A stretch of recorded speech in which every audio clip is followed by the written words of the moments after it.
ये केवल समुद्र की लहरें नहीं हैं, बल्कि हजारों मुसलमानों का एक सैलाब भी है। ये सैलाब है मोरक्को से निकले करीब 60,000 मुसलमानों का, जिन्होंने ठंडे समुद्र में छलांग लगा दी। किसी ने तैर कर तो किसी ने खतरनाक चट्टानों को पार करके स्पेन के खूबसूरत शहर स्यूटा में अफरा तफरी मचा दी। ये कोई आम घटना नहीं है, बल्कि मात्र 24 से 48 घंटे के अंदर हुई एक ऐसी चौंकाने वाली आफत है, जिसमें युवा तो युवा, नाबालिग बच्चे भी अपनी जान की परवाह किए बिना इस मुहिम में शामिल हो गए, जैसे इन्हें स्पेन पर कब्जा करना हो या कहो गजवाए स्पेन हो।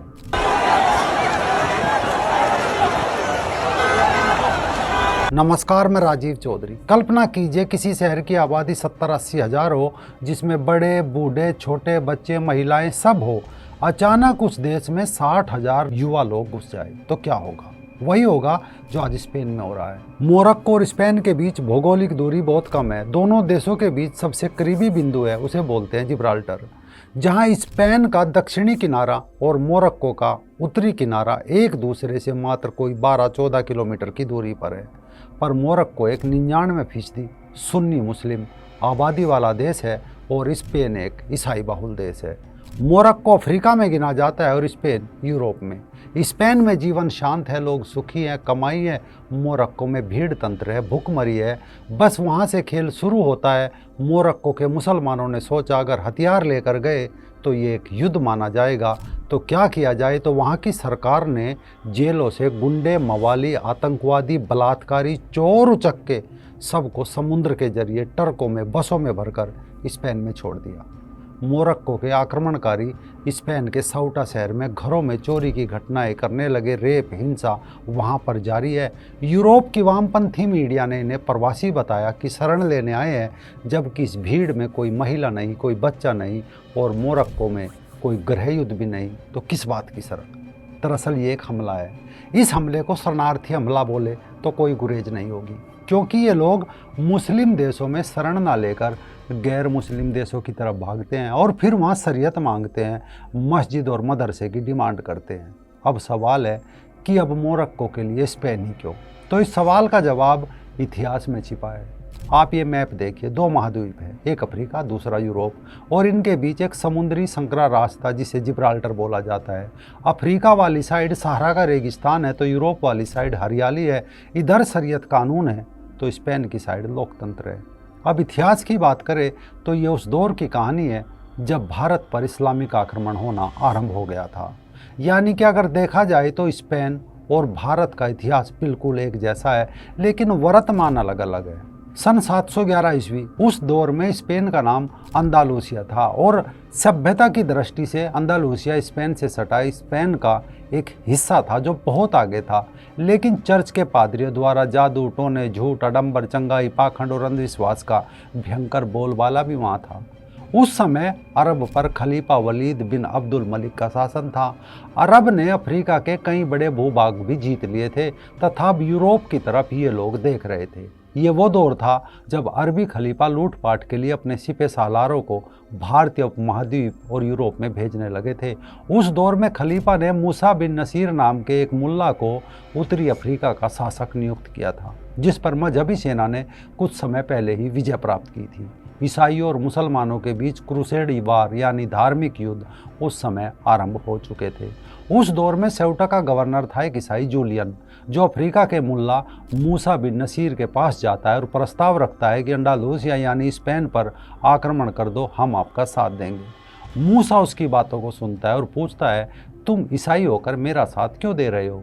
तो जूलियन बताता है कि उसकी बेटी फ्लोरिंडा की इज्जत अंदालूसिया यानी स्पेन के राजा रोडरिक ने लूट ली है और वो उसका बदला लेना चाहता है, पर उसके पास ज़्यादा सेना नहीं है। ये बिल्कुल ठीक ऐसे है जैसे जयचंद अपनी पुत्री संयोगिता के स्वयंवर के बाद जब उसे पृथ्वीराज चौहान उठा ले जाता है तो कन्नौज का राजा जयचंद मोहम्मद गोरी के साथ मिल जाता है। जो सवाल उस समय गोरी ने जयचंद से किया था, ठीक ऐसा ही सवाल पहले स्पेन में मुल्ला नसीर कर चुका था।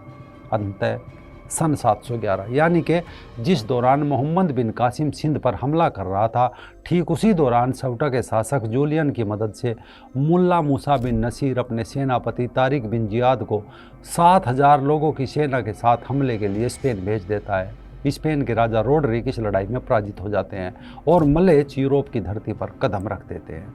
अब सेम वही कहानी जो भारत में लोग किया करते थे, मंदिर तोड़ना, सभ्यता नष्ट करना, वही सब स्पेन में किया। तारिक बिन जियाद ने सबसे पहले स्पेन की सभ्यता और विज्ञान को नष्ट करना आरंभ किया। मुसलमानों के लिए स्पेन के दरवाजे खोल दिए, भूखे नंगे लोग घुस गए, मजहबी शिक्षा लागू कर दी, सैकड़ों की संख्या में चर्च लूटे जाने लगे, उनका ढांचा गिराकर मस्जिदों के गुंबद खड़े किए जाने लगे, तलवार के दम पर लोगों के ऊपर इस्लाम थोपा जाने लगा। स्पेन, कोर्डाबो, टोलेडा और ग्रेनेडा जैसे शहर जो विज्ञान, संस्कृति व कला के विकास के केंद्र थे, उन्हें मजहबी शिक्षा के केंद्र बना दिए गए। आप ठीक इसे ऐसे समझिए जैसे पृथ्वीराज चौहान की मृत्यु के बाद मोहम्मद गोरी ने दिल्ली पर कब्जा किया, हिंदुओं को इस्लाम स्वीकार करने के लिए मजबूर किया। जिन्होंने इस्लाम को स्वीकार करने से इनकार कर दिया, उनके सर कलम कर दिए गए और हिंदू महिलाओं का बेरहमी से रेप किया गया। ये सब स्पेन में इससे पहले दोहरा जा चुका था। सन 784 ईस्वी आते आते अब्दुल रहमान नाम के यहाँ के शासक ने चर्च तोड़कर बड़ी बड़ी मस्जिदें बनाने का आदेश दे दिया। चर्च तोड़े जाते रहे, उनकी जगह मस्जिदें बनाई जाती रही। इस दौरान स्पेन में 700 चर्च तोड़े गए जिनके ऊपर मस्जिदों का निर्माण हुआ। 11वीं शताब्दी आते आते स्पेन के सुल्तान अल मोरावियन काल में ग्रेनेडा शक्ति और प्रभाव के मामले में चरम पर पहुंच गया। अब ये लोग फ्रांस और जर्मनी के बाहरी हिस्सों पर आक्रमण करने का सपना देखने लगे। हालांकि ज़्यादातर मुसलमान दक्षिणी स्पेन के ग्रेनाडा जैसे इलाकों में थे। धीरे धीरे ग्रेनाडा का साम्राज्य मूर सभ्यता का इकलौता सबसे बड़ा गढ़ बन गया। यहाँ बड़े पैमाने पर मुसलमान रहने लगे थे। इस राज्य को काफ़ी ताकतवर उस समय माना जाता था। लेकिन 12वीं शताब्दी के आरंभ में ईसाई सेनाओं का जमावड़ा आरंभ हो गया। स्पेन के कई हिस्सों पर ईसाई सेनाओं ने मुस्लिम शासकों को हराते हुए वहाँ कब्जा करने का सिलसिला शुरू किया। जब 1236 ईस्वी में कोर्डाबो में ईसाई शासक ने फिर से कब्जा किया और चर्च तोड़कर मस्जिद बनाई, विशाल मस्जिद को फिर से छोड़ा गया और फिर उसे चर्च का रूप दे दिया गया।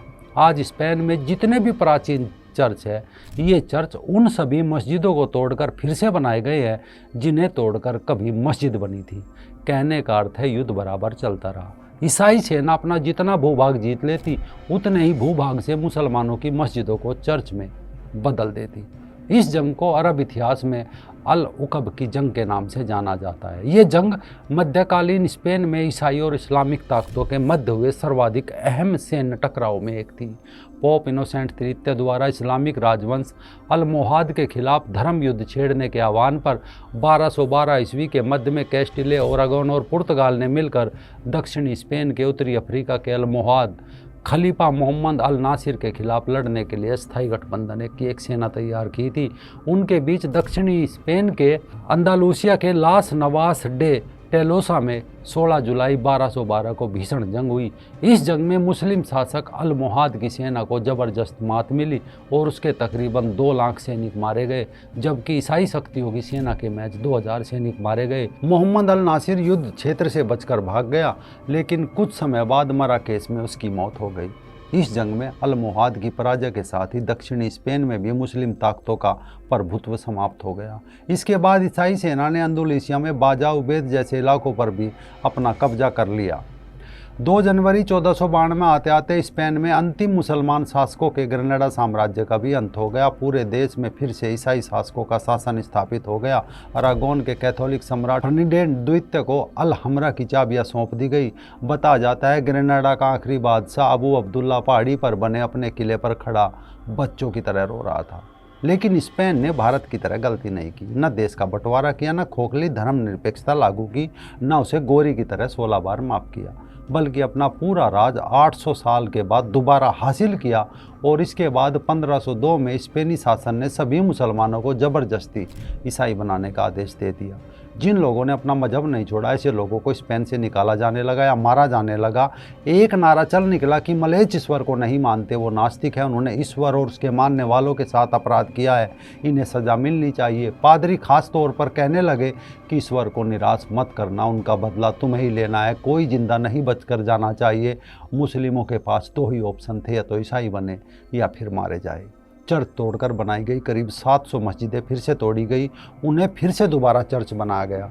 यहाँ तक कि साल 2000 तक में स्पेन में कई मुस्लिम संगठन टूटी फूटी कई मस्जिदों में नमाज पढ़ने की इजाज़त मांगते रहे, लेकिन उन्हें साफ इनकार तक कर दिया गया।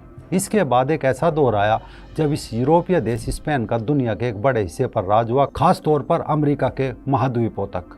अब एक बार फिर 60,000 लोग उसी रास्ते से स्पेन में घुसे, उसी शहर सऊटा में जहां कभी मुल्ला मूसा बिन नसीर ने हमला किया था। फिलहाल स्पेन की फौज ने भगा रही है। वहां का सेक्युलर प्रधानमंत्री जो मोरक्को से बात कर रहा था अब खामोश है। सेना ने मोर्चा संभाल लिया है और ज़ॉम्बीज को पकड़ रही है, इस डर में कहीं 7वीं सदी वाली बीमारी फिर से स्पेन में ना फैल जाए। इस बारे में आप क्या सोचते हैं? कमेंट बॉक्स में अपनी राय जरूर दें।